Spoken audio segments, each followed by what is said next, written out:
1, 2, 3, come on!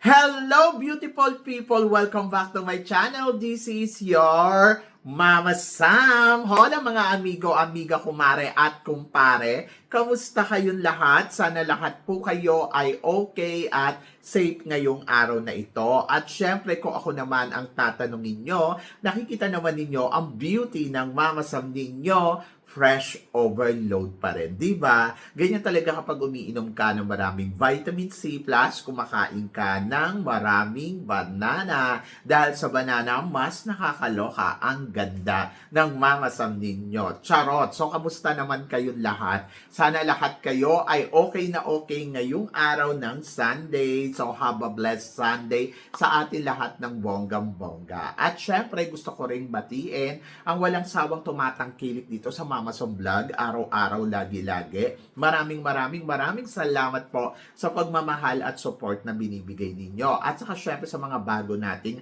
subscribers dyan. Hello po sa inyo lahat. Maraming salamat guys sa pag-subscribe ninyo. Syempre dito sa channel ko. At syempre sa lahat naman na makasolid na Mama Sam dyan na laging sumusuporta dito, araw-araw, lagi-lagi. Maraming salamat guys. Syempre gusto ko rin batiin si Gazel Ortega ng happy birthday. Happy birthday and wish all the best para sa kanya. Syempre good health.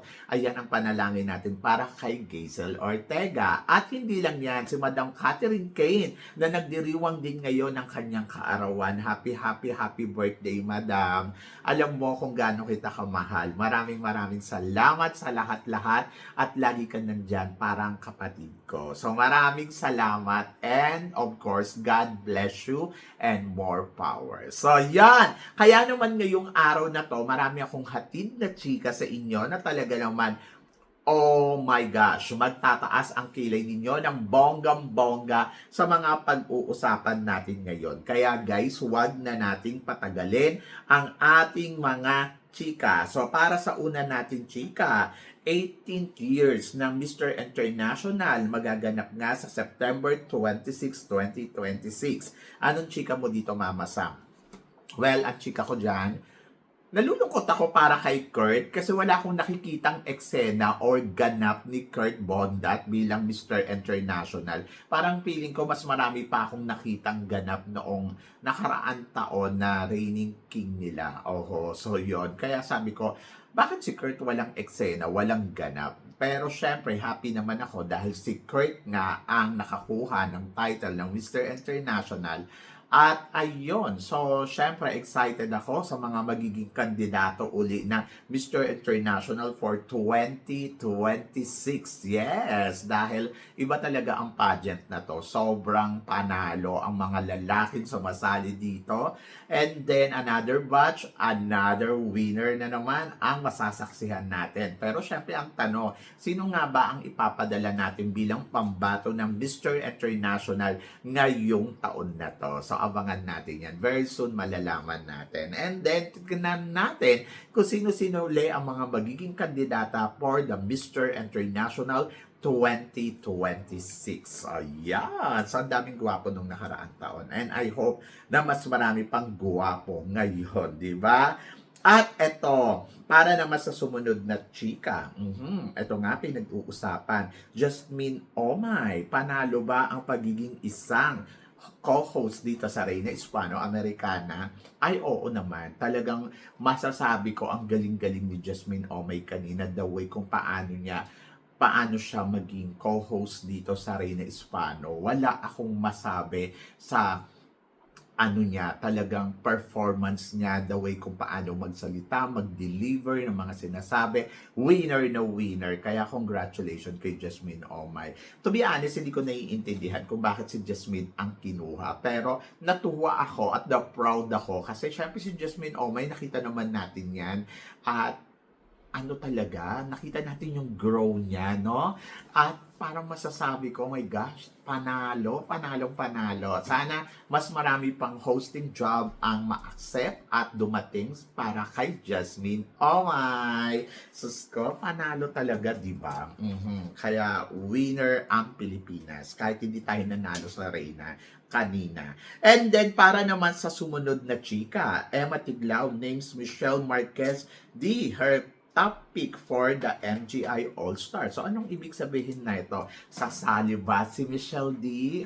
Ayun. So, syempre maraming nag-aabang kung sasali nga ba si Michelle D sa MGI All-Stars. Kasi, syempre, Michelle D to. At pag sumali to, ay nako, ang saya lang. Di ba? Ako looking forward ako sa mga desisyon ni Michelle D kung siya ba ay join uli sa MGI Philippines or MGI All-Stars. Oo. Kasi syempre, Michelle D to at alam natin na iba ang kalibre. At gusto ko syempre magkaroon ng title ang isang Michelle D bilang Reyna. Oho. Kasi syempre, para matawag na talaga siya na hindi lang Reyna for the Philippines, sa international as well, di ba?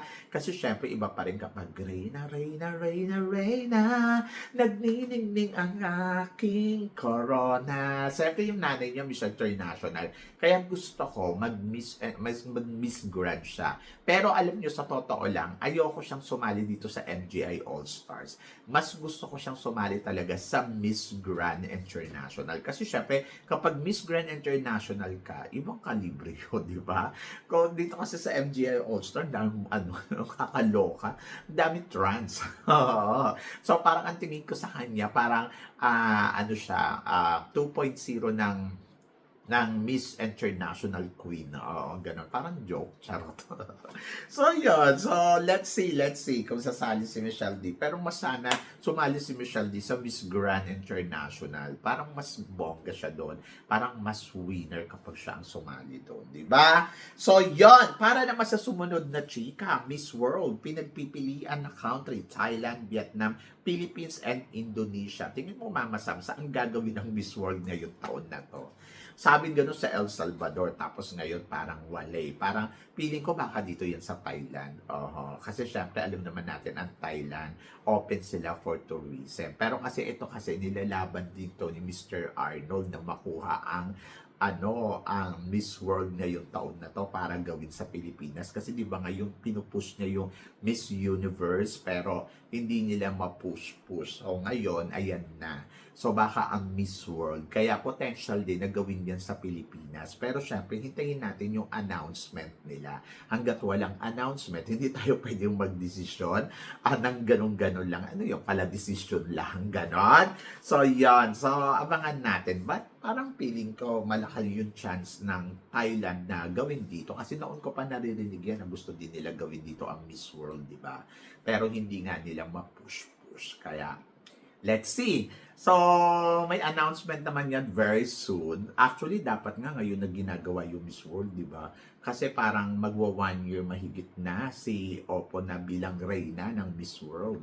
But hanggang ngayon wala pa din. But tignan natin by April, malay ninyo, may schedule na sila. O kaya sa December. Charot! So yun. Ayan din yung mahirap sa Miss World eh. Ang tagal nilang magdesisyon. Charot. Di ba? Diba? At aminin natin na nadidelay talaga yung pageant nila. Oo. So, yon. But good luck and let's see kung saan nga ba gagawin ang Miss World ngayon taon na to. So, yon. At para naman sa sumunod na chika, the Miss Globe 2026 Phuket, Thailand. So, Miss Globe bring pageant to Asia for the first time. Collaborate with MGI in Thailand. So, anong chika mo dito, Mama Sam? Well, ang chika ko dyan, syempre nagulat ako. Nagulat ako kasi parang, talaga ba? First time pa lang kasi lalabas ng bansa ang Miss Globe at sa Asia. So, parang at the same time, nagulat din ako kasi parang ang nanalo ay Thailand, di ba? So, nung last year, nakikita ko yung reigning queen nila at saka, na-meet ko nga saka, eto nga yung honor ng Miss Globe, yung panahon ng Miss Universe Thailand, pumunta sila dito. Tapos, ayun. So, after nun, nanalo sila ng Miss Globe. So, iniisip ko, bakit ganun? Kasi nga, meron pala silang gagawing project. At ito nga, ang the first Miss Globe in Asia. Diba? So, yun. Ako naman, para sa akin, ay di bongga. Ganun naman talaga ngayon ang pageant, diba? So, kailangan talaga meron nakikipag-collab, yung honor, para, alam mo yun, masuportahan, matulungan. And then ako naman, okay naman ako dyan. So, looking forward ako kung ano yung ipapakita nilang eksena, ganap sa mga susunod pang laban dito sa Miss Globe.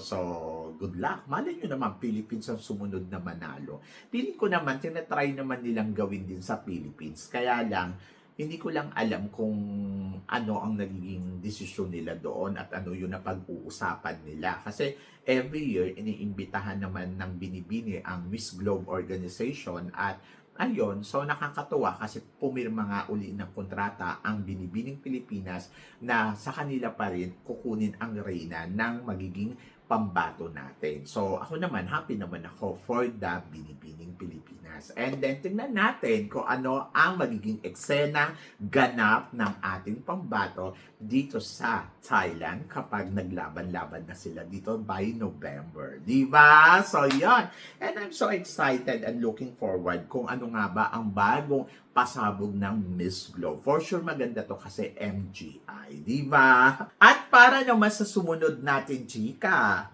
who will be the next? Their next successor, sabi ganon. Ito nga si Vina at saka si Zanli. Si Vina para sa Miss Grand at si Zanli naman ay para sa Miss Universe. Ewan ko, sana makakuha sila ng kandidata na alam mo yon na talagang papalo at kakabog. Hindi yung maganda lang sa picture tapos pag sa personal na charot. Hindi, walang ganon. I think, siguro mas gagalingan pa nila ang pagpili nila ngayon taon na to, lalo na alam nila na grabe ang Binibining Pilipinas ngayon, grabe ang Miss Universe Philippines ngayon na talagang pinag-iigihan ang pagkuha ngayon ng mga magiging bagong reyna at nakita naman natin na talagang maraming magagaling ngayon na kandidata na lumalaban ngayon sa Miss Universe Philippines and for sure na alarma sila. Charot. At ayun, so I hope na sana makakuha sila ng kandidata na alam mo yun, kayang kumabog, kayang manalo at kayang makipagsabayan sa intablados pagdating sa international stage, di ba? And wish all the best, syempre, para sa Indonesia na sana ay, ayun, manalo din naman sila. Kasi syempre, tagal na nilang hinahangad na manalo dyan. And I hope na sana perfect yung candidates na makukuha nila at makaariba ng bonggang-bongga sa magiging laban sa Miss Grand or Miss Universe. Di ba? Ay, nako, nakakaloka. But, ang hirap talaga para sa kanila yan. And then, para naman sa sumunod natin, chika, eto nga, Mama Sam, top 8 sa Reyna Hispano-Americana, naligwak ang pambato natin makapasok sa top 8 dahil ang mga nakapasok ay si Colombia, Dominicana, Nicaragua, Venezuela, Mexico, Puerto Rico, Peru, Curacao. So Mama Sam, tingin mo anong dahilan? Wala, hindi lang siya gusto ng hurado. Ayun siguro yung nakikita kong dahilan kung bakit hindi siya nakapasok. Hindi siguro nagandahan doon sa mga ipinakita niya. Kasi alam naman natin na lumalaban naman ang pambato natin, ginagawa naman niya yung best niya. But for me, job well done. Job well done para kay Bea Maclilan sa naging laban niya dito sa Reyna Hispano-Americana at nakita naman natin na ginawa naman niya talaga yung best niya. Ako para sa akin, syempre naghahangad ako na ay sana makarating siya kanina talaga. Sabi ko sana tawagin siya. Kaya lang kasi nandoon pa si Curacao kaya sabi ko ay para kay Curacao to. Mukhang maliligwak nga tayong pambato natin. Kung may tatanggalin man ako dyan, siguro tatanggalin ko dyan sa Mexico kaya sa Puerto Rico tapos sa Philippines yung ipapalit ko. Charot. Pero kasi nag-perform din naman sila.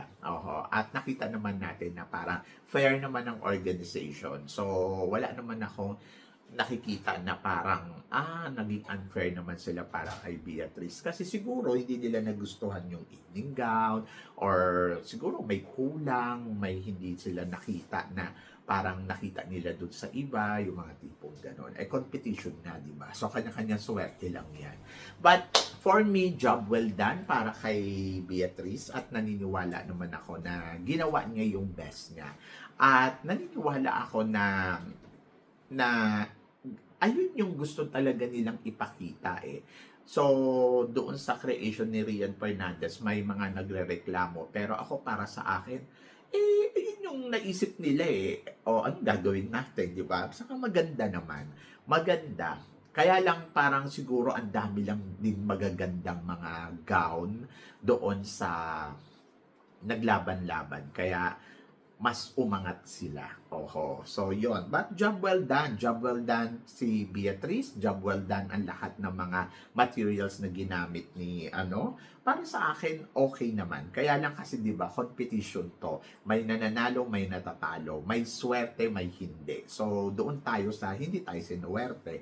But kung tatanungin mo ako, ginawa ba ni Beatrice ang kanyang makakaya? Oo naman. Walang duda. At nakita naman natin na talagang ginawa niya yung best niya para manalo ng Reyna, di ba? At hanggang doon lang wala tayong magagawa.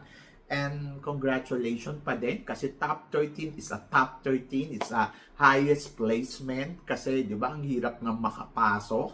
Hindi natin alam kung maliligwak ba o hindi, pero nandoon naman ako na masaya ako sa narating ni Beatrice dahil sabi ko nga, kaysa naman doon sa wala, at least di ba nakapasok pa din. At ayun, natutuwa naman ako kasi ginawa naman niya yung best niya. Mananatiling isa siyang pinakamagaling na lumaban dito sa Reina Hispano-Americana. At nakita naman natin na talagang nilaban naman niya ang Pilipinas. At hindi yun dahil sa may kapalpakan o may kakulangan, kundi dahil yun sa ayun yung desisyon ng hurado. At ayun yung nakikita ng mga nakaupong hurado doon. So, wala tayong magagawa. Hindi natin hawak yon.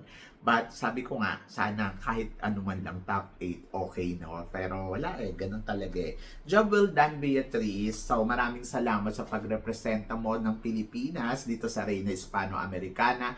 At nakita naman namin na ginawa mo talaga yung makakaya mo. At from the beginning talaga, nakita naman natin na nilaban mo ang bansang Pilipinas. Kaya nga naniniwala akong mananalo siya So, yon. But, ganun talaga. But, malay natin, in the future, lumaban pa si Beatrice at ayun, makuha niya na yung tagumpay. So, ako naman gusto ko uli siyang lumaban. Kahit saan pageant. So, supportahan pa rin natin ang Beatrice, di ba? So, yon. At magaling si Beatrice. Talagang masasabi ko in fairness naman sa kanya. Nilaban naman niya ng bonggang-bongga. Diba? So, yon. Kayo guys, ano guys ang masasabi ninyo dito sa mga pinag-uusapan natin ngayon? So, please comment below para at least malaman ko naman kung ano naman ang chika mo dito sa mga tinatalakay natin. Syempre, maraming salamat po sa inyong lahat sa support at pagmamahal na binibigay ninyo syempre dito sa channel ko at sa mga hindi pa nakaka-subscribe. Please don't forget to click like and subscribe my channel at i-click nyo na rin po ang notification bell to more updated syempre sa aking mga chika. Sabi ng ganon, always keep smiling and laban lang. So guys, hanggang dito na lang. Hanggang sa muli nating chikahan. See you tomorrow. Thank you guys.